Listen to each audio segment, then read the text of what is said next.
थोड़ी देर में मुख्यमंत्री का विशेष चर्चा कार्यक्रम शुरू होगा। खाद्य प्रसंस्करण यूनिट को लेकर संवाद आज मुख्यमंत्री करेंगे। यूनिट होल्डर से भी बात करेंगे मुख्यमंत्री।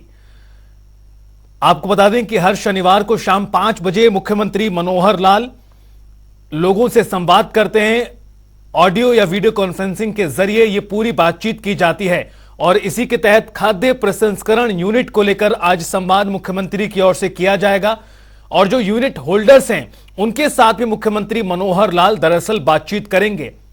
बड़ी खबर इस वक्त की आपको बता रहे हैं, खाद्य प्रसंस्करण यूनिट के साथ आज संवाद होगा मुख्यमंत्री मनोहर लाल का। विशेष चर्चा कार्यक्रम के तहत 5 बजे का कार्यक्रम रहता है और अब से कुछ ही देर बाद, कुछ ही मिनटों में कार्यक्रम की शुरुआत होने जा रही है। थोड़ी देर में मुख्यमंत्री का विशेष चर्चा कार्यक्रम शुरू होगा और आज मुख्यमंत्री खाद्य प्रसंस्करण यूनिट से संवाद करेंगे, यूनिट होल्डर से बातचीत करेंगे। तो वहीं मुख्यमंत्री मनोहर लाल आज सिरसा के दौरे पर हैं और सबसे पहले मुख्यमंत्री बार एसोसिएशन के कार्यक्रम में शिरकत करेंगे। इसके बाद वो जनता भवन में लोगों के साथ जनसंवाद करेंगे और उनकी समस्याओं को सुनेंगे। और चलिए सीधा आपको लेकर चलते हैं। मुख्यमंत्री मनोहर लाल का विशेष चर्चा कार्यक्रम शुरू हो चुका है। हर शनिवार को एक अवसर होता है, किसी न किसी वर्ग के साथ मेरी बातचीत होती है, लेकिन आज एक विशेष मुझे इस प्रकार से महसूस हो रहा है कि जैसे आप सब लोग फूड आइटम्स और खास करके स्वादिष्ट चीजें, व्यंजन ये सब बनाते हैं, तो मैं बातचीत करते हुए ऐसा ही महसूस कर रहा हूं जैसे बहुत भिन्न भिन्न प्रकार के व्यंजन, स्वाद ये सब मेरे सामने आ गए हैं। और आप तो चूंकि स्वयं बनाते हैं, शायद आपको आनंद ना आता हो, लेकिन जो नहीं बनाते हैं वो आज की बातचीत सुन करके निश्चित रूप से उनको ये अनुभव हो रहा होगा। आप लोग अपना उद्योग जो चलाते हैं इसकी कुछ विशेषताएं हैं। एक विशेषता ये है कि आप खास करके जो खाद्य पदार्थ जितने भी हमारे रॉ मटेरियल के नाते से उत्पाद होते हैं वो सब कृषि से जुड़े हुए हैं। और कृषि, क्योंकि हमारा प्रदेश कृषि प्रधान प्रदेश है, इसलिए कृषि प्रधान प्रदेश में हमारे किसान का जो उत्पाद है वो आसानी से बिके, उसको ठीक दाम उसको मिल जाए। तो ये बहुत बड़ा विशेष काम है कि जो आपके उद्योग के माध्यम से उनको लाभ हो रहा है। इसी प्रकार खाद्य ये जो संस्करण की जितने भी परियोजनाएं हैं, जितने भी हमारे फूड प्रोसेसिंग के उद्योग हैं, इसमें रोजगार भी तुलनात्मक मैं समझता हूं अन्य किसी उद्योग की अपेक्षा सबसे ज्यादा रोजगार इसमें मिलता है। तीसरा, आपके उद्योग के साथ बहुत से और उद्योग भी निकलते हैं, सहायक इकाइयां उनकी जरूरत होती है, जैसे पैकिंग मटेरियल है, जैसे कुछ ना कुछ फूड प्रोसेसिंग की इंडस्ट्री में कोल्ड स्टोरेज होते हैं।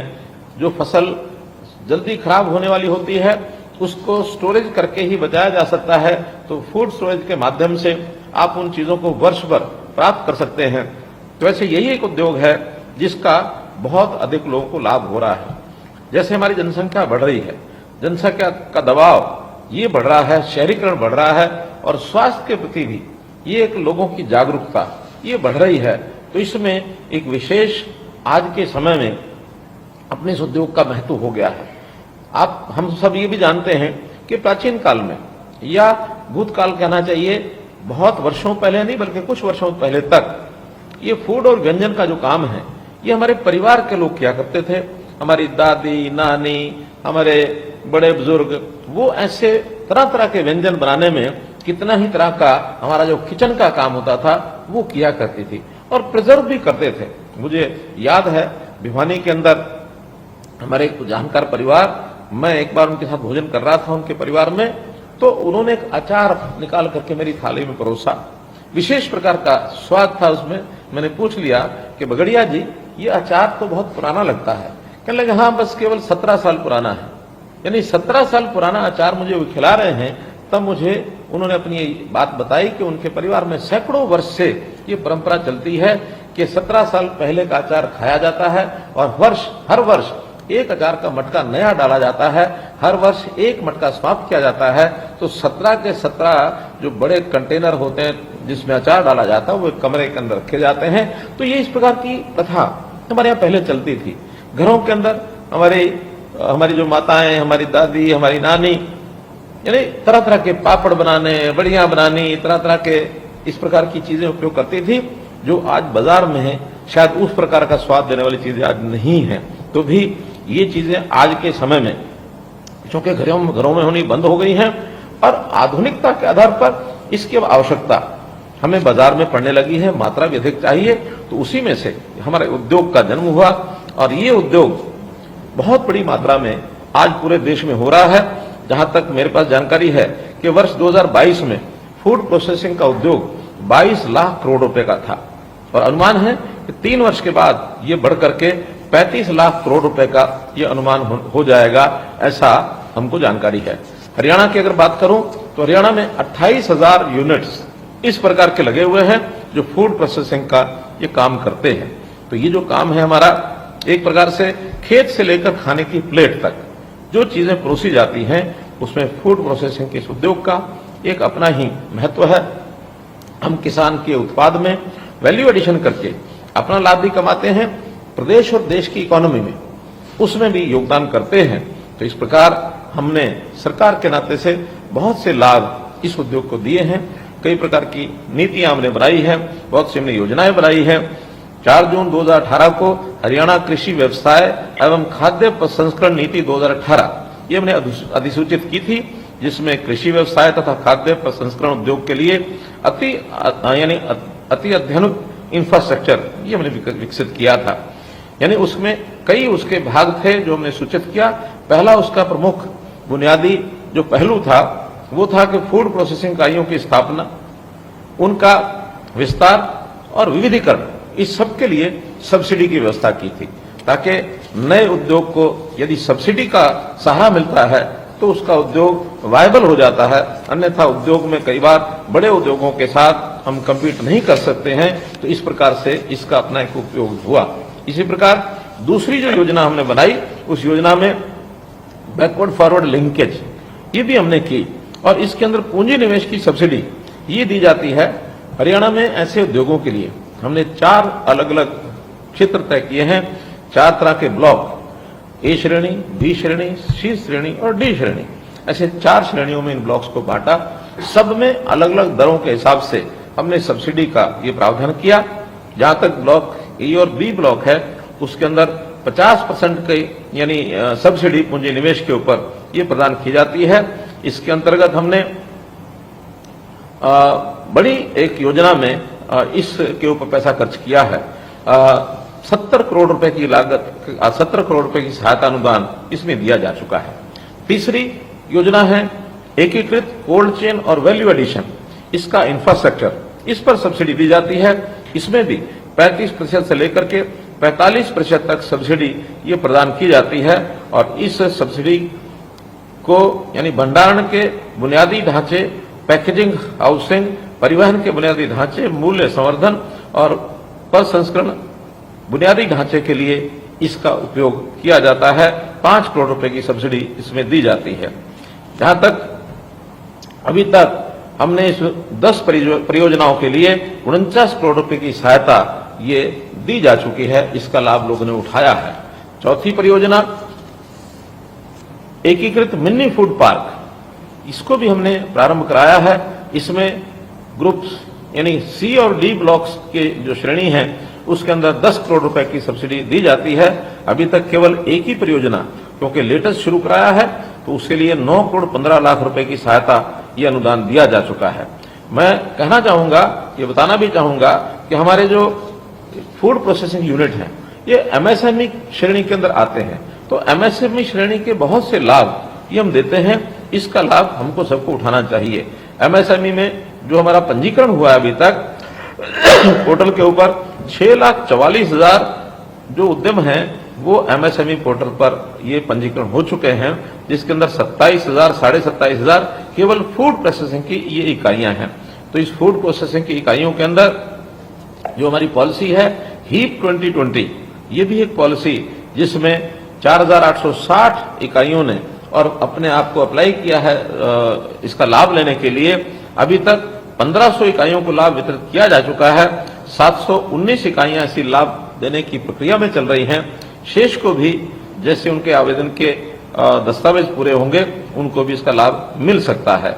इसी प्रक्रिया में वाणिज्यिक उत्पादन शुरू करने की तिथि से 7 वर्ष के लिए 100% हम बिजली शुल्क उसमें छूट देते हैं और ये छूट आगे भी नई इकाइयां जो आएंगी उनको मिलती रहेंगी। ऐसे जो एमएसएमई के छोटे उद्योग हैं उसके अंदर बिजली को सस्ते दर पर ये दिया जाता है, इसका भी लाभ हम लोगों को देते हैं। ऐसे ही योजनाएं बहुत सी बताई जा सकती हैं। इन योजनाओं का अपना एक महत्व है। इन योजनाओं को देने से ही आखिर उद्योग आगे बढ़ सकता है। हम चाहेंगे कि हरियाणा प्रदेश कृषि प्रधान होने के नाते से ज्यादा फूड प्रोसेसिंग की इकाइयां ये शुरू करें, रोजगार को प्राप्त करें और हम अपने उपयोग के लिए हरियाणा में जो आवश्यकता है उसका तो हम उपयोग करेंगे ही। हमारी योजना हम एक्सपोर्ट करने के नाते भी, यानी फॉरेन कोऑपरेशन डिपार्टमेंट, उसके माध्यम से हम एक्सपोर्ट करने की योजना बना रहे हैं ताकि कोई एक निश्चित ब्रांड बना करके हम अपने यहां से चीजों को बाहर भेज सकें, ताकि उसका हम अपने यहां फॉरेन एक्सचेंज को लाने में भी देश के नाते से भी हम उसका एक प्रकार से उपयोग कर सके, हमको लाभ हो सके। मैं निश्चित रूप से फूड प्रोसेसिंग इंडस्ट्री के विकास के लिए कुछ सुझाव ये देना चाहूंगा। मैं समझता हूं आप निश्चित रूप से उस पर ध्यान करेंगे। पहला है कि हम इनकी, हमारे जो उत्पाद है उनकी गुणवत्ता, ये गुणवत्ता विश्व स्तरीय मानकों के आधार पर लेकर के आए ताकि एक्सपोर्ट करने में हमको सहायता मिले, वैश्विक प्रतिस्पर्धा में हम टिक सकें। इसी प्रकार दूसरा, फूड प्रोसेसिंग के दौरान जो कृत्रिम प्रिजर्वेटिव्स हैं, उन प्रिजर्वेटिव्स के कारण से कई बार खाने की जो क्वालिटी है वो उसका नुकसान होता है, लॉस होता है, तो उसका उपयोग, न्यूनतम उपयोग करना चाहिए। ऐसे उत्पाद तैयार करें जिसमें चीनी है, नमक है, फैट है, ये कम से कम हो। स्वास्थ्य के प्रति सचेत उपभोक्ता ऐसे खाद्य पदार्थों की मांग कर रहे हैं, इस पर हमारा ध्यान रहना चाहिए। इसी प्रकार हम जानते हैं कि आज भारत इंडस्ट्री 4.0 के दौर में डिजिटल रेवोल्यूशन का चेहरा बना हुआ है। फूड प्रोसेसिंग में भी इसका कारगर उपयोग हो रहा है। विशेषकर उत्पादों को बेचने में डिजिटल प्लेटफॉर्म बहुत उपयोगी साबित हो रहे हैं। ज्यादातर उपभोक्ता कोई भी खाने पीने की चीज खरीदने के समय उसकी ऑनलाइन उपलब्धता ये तलाश कर रहे हैं। बहुत सी ऐसी कंपनियां आ गई हैं जो डिजिटल तौर पर जो मार्केटिंग के माध्यम से अपने उपयोग की चीजें ये घर पर मंगवाते हैं। सीधे उपभोक्ता भी उस पर अपना रजिस्ट्रेशन करा करके इन चीजों को बेच सकते हैं। तो मैं तो इतना ही कहूंगा कि आज के इस अवसर पर जो पाकशाला हमारे घर की पाकशाला होती थी, वो पाकशाला अब हमारे हाथ में आ गई है। उसका उपयोग तभी होगा, जैसे मैंने बताया, क्वालिटी ऑफ फूड, ये एक बात है। अगर इन सब चीजों पर हम खरा उतरेंगे तो हमारा ट्रस्ट, हमारा विश्वास ये बढ़ेगा और हमारे प्रोडक्ट और इंडस्ट्री, उसमें जो चीजें हमने बहुत पहले देखी हैं उन चीजों के आधार पर ही हमारा टेस्ट, हमारा स्वाद, हमारे स्वास्थ्य के प्रति हम अनुकूलता, ये यदि बनेगी तो निश्चित रूप से हम बहुत आगे बढ़ जाएंगे। इसका हम पूरा ध्यान रखेंगे और इसी नाते से मैं आज आपको अपने इस उद्योग के माध्यम से लोगों की जो हम सेवा कर रहे हैं, भले हमारा ये व्यवसाय है लेकिन फिर भी हम अपनी इस व्यवसाय के माध्यम से अपने देश की सांस्कृतिक पहचान, अपना जो सेवा भाव है, अपनी जो विरासत है, इसमें जिसमें भारत का जायका, स्वाद, ये लोगों को बता सकते हैं कि व्यंजनों के नाते से जितना भारत में जितने प्रकार व्यंजनों के होते हैं शायद दुनिया के किसी देश में हो, क्योंकि हम इसको अभी महसूस कर चुके हैं। G20 में दुनिया भर के लोग हमारे देश में जो आए और अपने देश के जो व्यंजन, उनका जो उन्होंने टेस्ट, उसका जो स्वादन किया, उन्होंने भूरी पूरी प्रशंसा की। और खास तौर पर जैसा 2023 का ये वर्ष मोटे अनाज का वर्ष चल रहा है, तो इस मोटे अनाज के इस वर्ष में, मिलेट ईयर के इस वर्ष में हमारे यहाँ मिलेट बहुत उपयोग होता है। उस मिलेट का जो पैदावार है उसके भी हम यदि कुछ प्रोडक्ट बनाते हैं तो अपने आप में ये एक सोने पर सुहागा होगा। तो मैं इस नाते से आपसे उम्मीद करूंगा कि आप अपने प्रयास के माध्यम से इन चीजों को आगे बढ़ाएं। यदि आपका भी कोई सुझाव, यदि कोई विचार हमारे तक पहुंचाने लायक है, निश्चित रूप से आप हमें सुझाएंगे, हम उस पर काम करेंगे। आप अपने इस काम को आगे करते रहिए। मेरी आपको बहुत बहुत शुभकामना, बहुत बहुत धन्यवाद।